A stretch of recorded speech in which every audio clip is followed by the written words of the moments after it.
Olá pessoal, tudo bem com vocês? Na aula de hoje nós vamos falar sobre a decantação, que consiste basicamente um processo de tratamento de água que vai usar da força da gravidade para fazer com que as partículas que na etapa anterior formaram flocos, que elas depositem ali no fundo dos decantadores, né?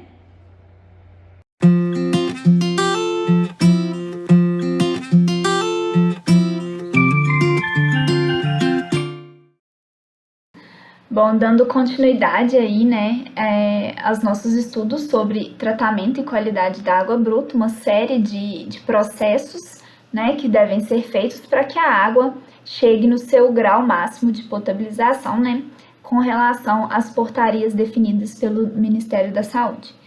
Então, a gente já falou até então da coagulação, da floculação, em que os grãos eles vão aglutinar ou se juntarem, formando flocos, para que, nesse processo que a gente vai falar hoje, para que eles possam aumentar o seu peso e depositarem, ocorrendo o processo de sedimentação.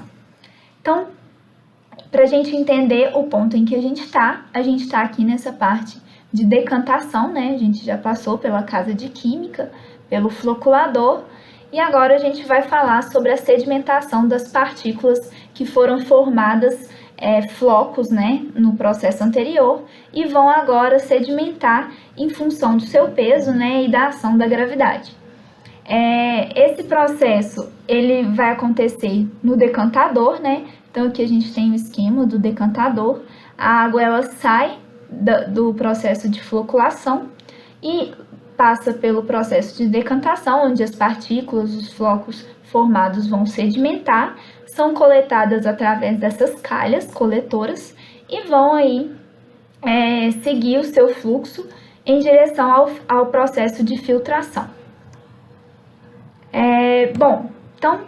A decantação basicamente é uma das técnicas mais antigas e simples para a remoção das impurezas da água, e ela resulta da ação da força da gravidade. A partícula, agem sobre elas força de arraste para cima e uma força aqui devido ao empuxo, para baixo, na direção contrária, essa força que fará com que a partícula sedimenta é o peso dessa partícula. Então, quanto maior for o grão, a massa dessa partícula, maior é a sua sedimentação, a sua velocidade de sedimentação. E o que interessa para nós é partículas com menores velocidades de sedimentação, Por isso aí a importância do processo de floculação, a formação de flocos, maiores, a união desses grãos, para aumentar o peso e fazer com que a partícula sedimente com uma maior velocidade, necessitando então de uma menor área para que aconteça esse processo. Então aqui está um esquema de um decantador, A água ela chega da floculação, do processo de floculação, é distribuída aí por meio de uma cortina de distribuição para regular a vazão, que vai de chegada no decantador. E então essa partícula aqui está mostrando a trajetória da partícula que vai se depositar. Eu tenho uma velocidade longitudinal e uma velocidade de sedimentação, e eu tenho uma área disponível, para que essa partícula ela se deposite. Caso contrário, essa partícula ela vai ser coletada aqui no meu vertedor, na minha calha.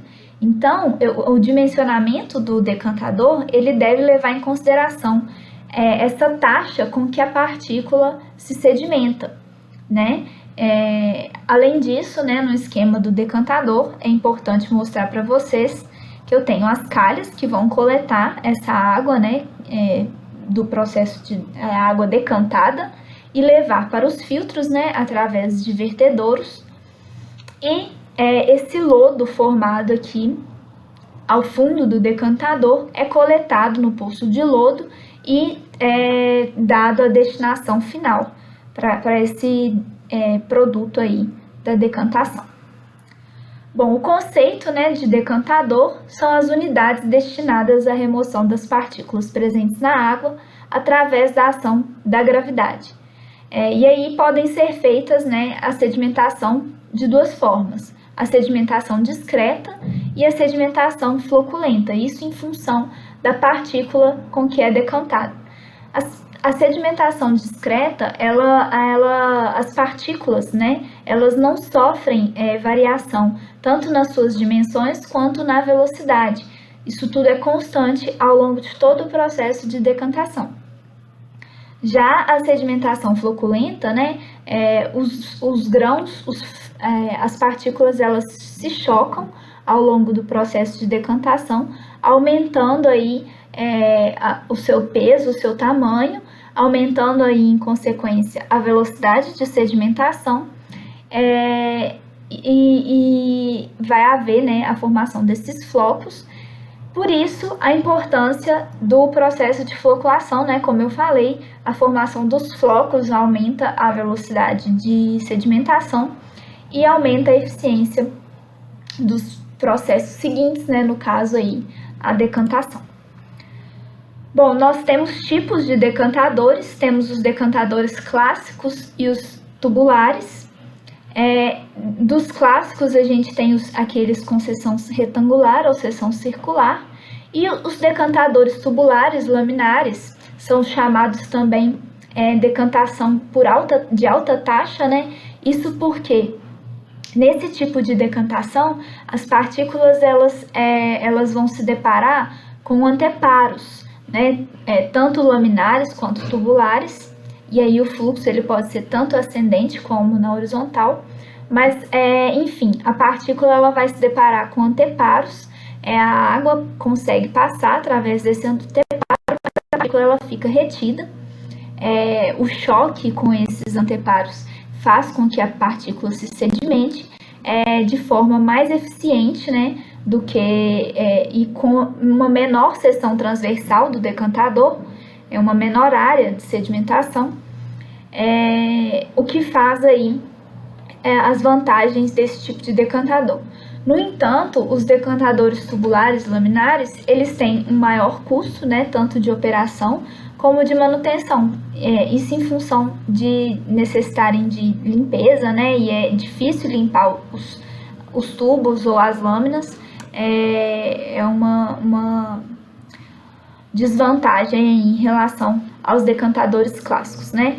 No geral, quando a gente não tem uma área disponível aí para fazer a decantação da vazão, né, necessária, a gente dispõe desse tipo aí de decantação. Bom, então, aí um exemplo de decantador clássico, né, a água ela chega com fluxo, né, pelo floculador, passa pelas comportas e pelas cortinas distribuidoras, regularizando a sua vazão de entrada no decantador.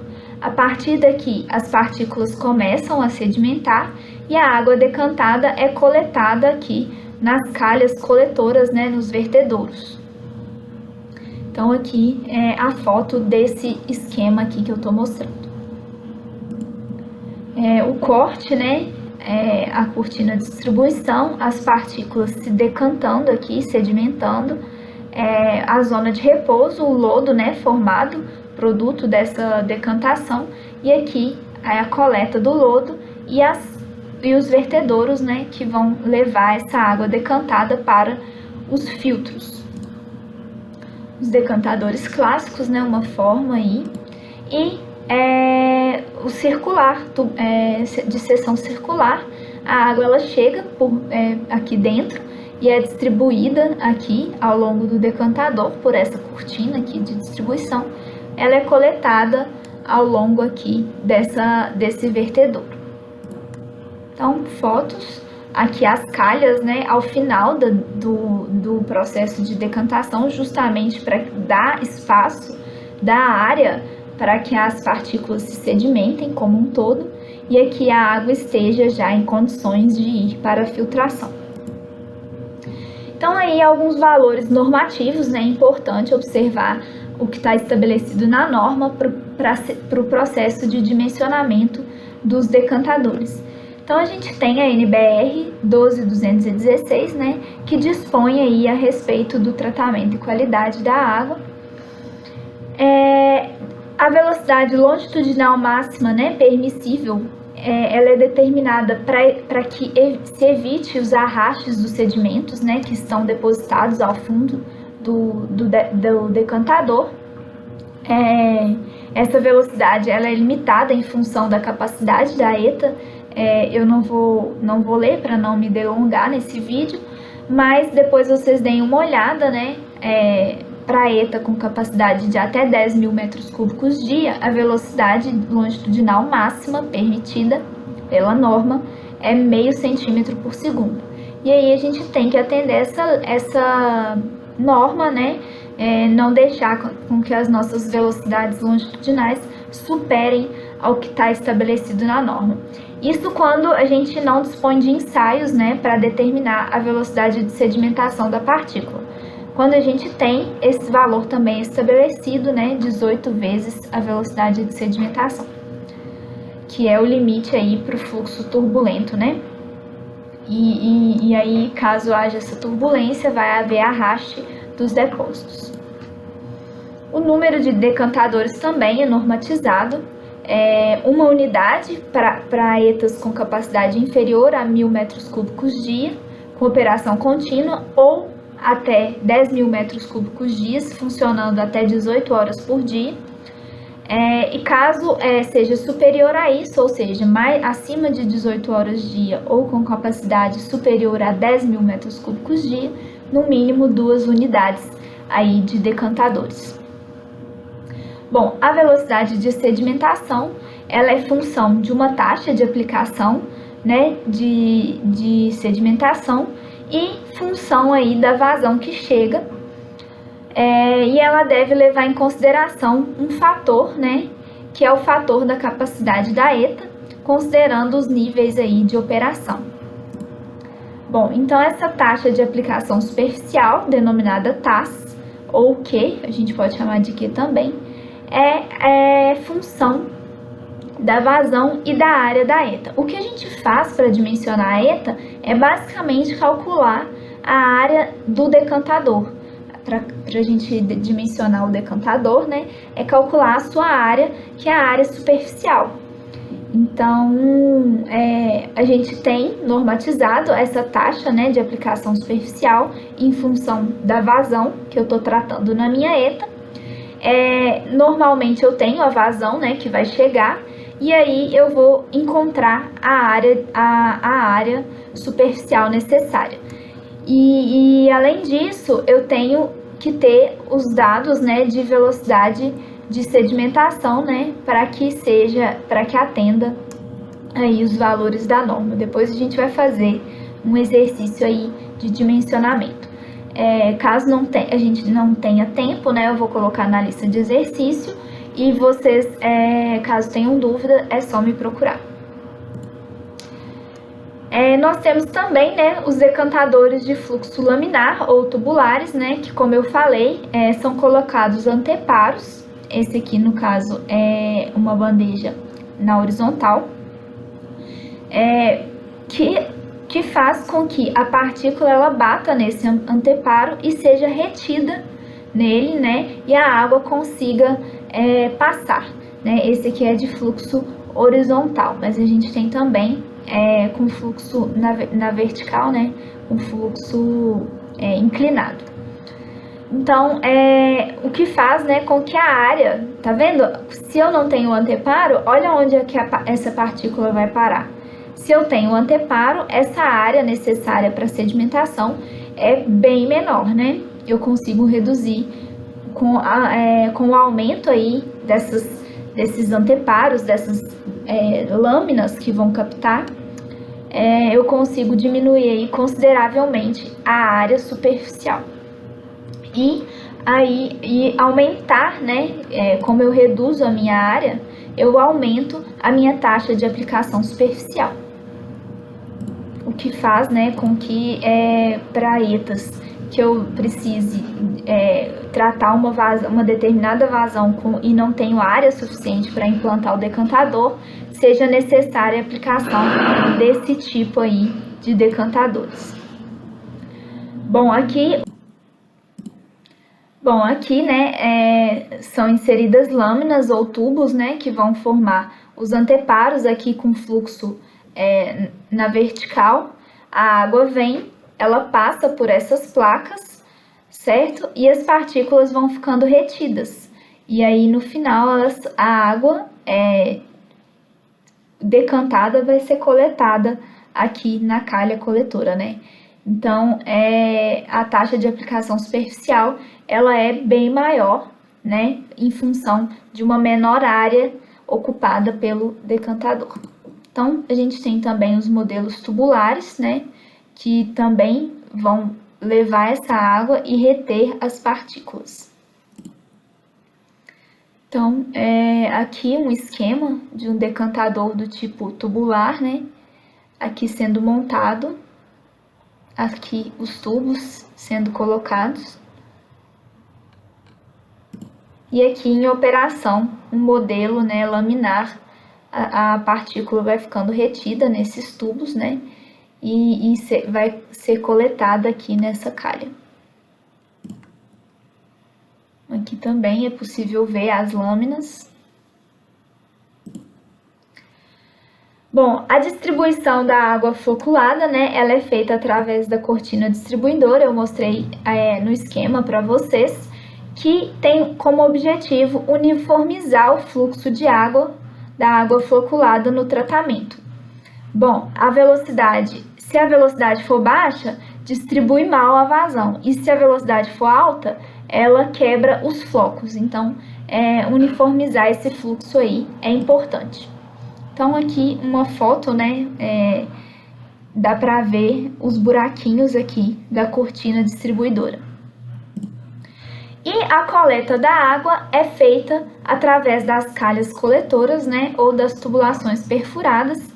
E aí a gente viu bastante aí o esquema dessas calhas coletoras, né, a coleta da água decantada através dos vertedouros, certo? Bom, então vamos fazer um exercício aí, né, de dimensionamento do nosso decantador. Eu tenho os dados aí, a vazão da minha ETA de 1 metro cúbico por segundo, a velocidade de sedimentação das partículas, 40 metros por dia. Eu vou dividir essa vazão, eu vou ter 4 unidades de sedimentação, né? Portanto, 0,25 metros cúbicos por segundo para cada unidade. A profundidade da lâmina d'água aí que eu determinei, pré-determinado, 4,5, né? No caso é o máximo recomendado para a profundidade da lâmina d'água. E aí eu esquematizei aqui para que a gente entendesse as velocidades, as áreas que a gente vai relacionar aqui no dimensionamento. Então, a gente vai calcular primeiro a área superficial do decantador, que é a área, né, que a gente precisa determinar, como eu falei para vocês, é a área necessária para que haja a sedimentação das partículas, e ela é determinada em função da velocidade de sedimentação e da vazão, né, da taxa de aplicação superficial. Bom, então a gente tem, né, que a velocidade de sedimentação, ou essa taxa, né, de aplicação superficial, é dada pela vazão que passa pelo meu decantador, dividido por essa área aí superficial, né? Então, a taxa com que as partículas se sedimentam, ou a velocidade de sedimentação, é a vazão por essa área. E aí, como eu tenho que a minha vazão, né, é 0,25 metros cúbicos por segundo por decantador, e para um dia, né, vou trabalhar com dia, porque a minha velocidade de sedimentação, ela está por dia, né, então eu vou ter aí 21.600 metros cúbicos dia, tá? Esse F aqui, essa fórmula aqui, ela está na NBR 12216, E esse fator aqui, ele depende aí do tipo de decantador. E como a gente está utilizando o decantador convencional, esse fator aqui vai ser 1. Para os outros tipos de decantadores, né, que são aqueles laminares, a taxa de aplicação superficial ela é bem maior, então esse fator aqui ele vai aumentar. Bom, a área de sedimentação, portanto, é a vazão pela velocidade de sedimentação, e aí a gente obtém que temos que ter uma área superficial de 540 metros quadrados. Bom, vou calcular o tempo de detenção hidráulico, né, o tempo necessário para que essas partículas se sedimentem, em função do volume e da vazão. Então, eu vou obter aí que essas partículas vão se sedimentar em 2,7 horas. Esse tempo ele tem que ser superior a 2,5 e tem que ser inferior a 4 horas. Então, tá ok, né, o meu tempo de detenção. Bom, a geometria do meu decantador, eu quero respeitar uma relação aí de largura por base, né? Comprimento por base de 4. Então, portanto, eu tenho que o meu comprimento vai ser 4 vezes a base. O comprimento do meu decantador é 4 vezes essa base aqui, né? Que eu tô chamando. Então, eu tenho uma base aí, né, a profundidade do meu decantador, se a gente pensar nessa figura, 12 metros de profundidade, 11,6, né, eu vou arredondar para 12, e aí eu vou tirar a minha largura, né, o meu comprimento do decantador, de 40, na verdade 4 vezes 12 dá 48, mas como eu aumentei um pouquinho aqui na base, né, eu vou reduzir um pouquinho aqui, arredondando. E aí, se eu for calcular a nova área, né, com essas dimensões adotadas, eu vou ter uma área aí de 564 metros quadrados, bem maior, né, do que a necessária, mas em função aí desses valores adotados, tanto para a base como para a largura, para o comprimento. A nova taxa de escoamento superficial vai ser a minha vazão, né, por essa área que eu obtive. Então, eu calculei 38,8, que está inferior a 40, tá ok, conforme a NBR. Cálculo da velocidade longitudinal, que é essa velocidade aqui, né? Então, eu vou calcular a vazão dividido por essa área vertical. Então, a área vertical é a profundidade que eu obtive, 12, pela altura da lâmina d'água. Então, eu obtenho aí uma velocidade longitudinal de 0,46, que está inferior aí a 0,75, então tá ok. Cálculo do raio hidráulico para eu verificar o número de Reynolds, a área, né, área molhada dividido pelo perímetro molhado. Então, eu obtenho aí um número de Reynolds de 11.900, que é inferior a 20.000, então o dimensionamento foi concluído e as dimensões do meu decantador vai ser 12 por 47 por 4,5, né? Então, era isso. E a gente vai passar para as próximas partes da estação de tratamento. Obrigada.